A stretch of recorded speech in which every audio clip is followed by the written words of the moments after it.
মানুষ কল্পনায় যে জীবনটা পাবে বাস্তবে যদি ঠিক তেমনটাই পেত তাহলে হয়তো জীবন সত্যি অনেক সহজ আর সুন্দর হতো। আমাদের মনে অসংখ্য আশা থাকে, নিজের মতো করে সাজানো স্বপ্ন থাকে, যেখানে কোনো কষ্ট নেই, কোনো অপূর্ণতা নেই, সব কিছুই আমাদের ইচ্ছে মতো চলছে।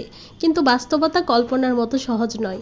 এখানে সব কিছু চাইলেই পাওয়া যায় না, সব আশা পূরণ হয় না, সব স্বপ্ন সত্যি হয় না। তারপরও কিন্তু মানুষ আশায় বাঁচে, স্বপ্ন দেখে, বাস্তবতার সাথে নিজের জীবনটা সুন্দরভাবে মানিয়ে নেয়।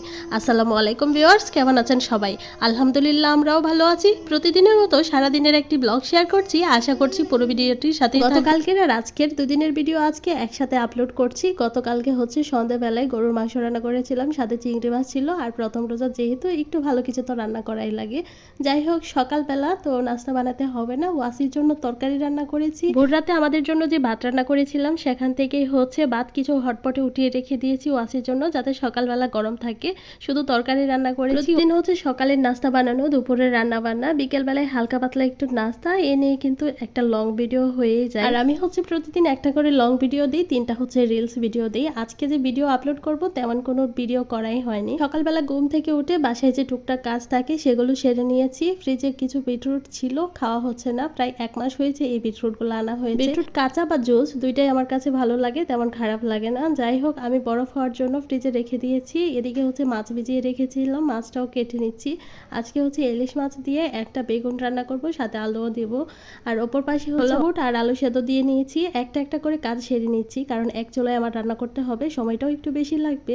আর এবার কিন্তু ছোলা বুট নিয়ে এসেছে, খোসা ছাড়ানো যে ছোলা বুটটা থাকে সেটা। এখানে হচ্ছে শালগম দিয়ে খুব অল্প একটু ডাল রান্না করে নিয়েছি। ডালটাও আছে বাবা খুব পছন্দ করে, দেখবেন যত তরকারি থাকুক না কেন বলবে একটু ডাল রান্না করলে ভালো হতো, তাই আর কি তার জন্য ডাল রান্না করা হয়েছে। এখানে হচ্ছে ছোলা বুট ভাজি করার জন্য মশলাটা কষিয়ে নিয়েছি, তারপর বুটগুলো দিয়ে খুব সুন্দর করে এভাবে মিক্সড করে নিচ্ছিলাম। এখানে আমি আলাদা তেমন কোনো পানি ব্যবহার করিনি, বুটটা একেবারে সেদ্ধ হয়ে গিয়েছিল, হালকা আছে। আমি ঢাকনা দিয়ে কিছুক্ষণ জাল করে নিয়েছিলাম, শেষের দিকে ধনিয়া পাতা দিয়ে উঠিয়ে নিয়েছি।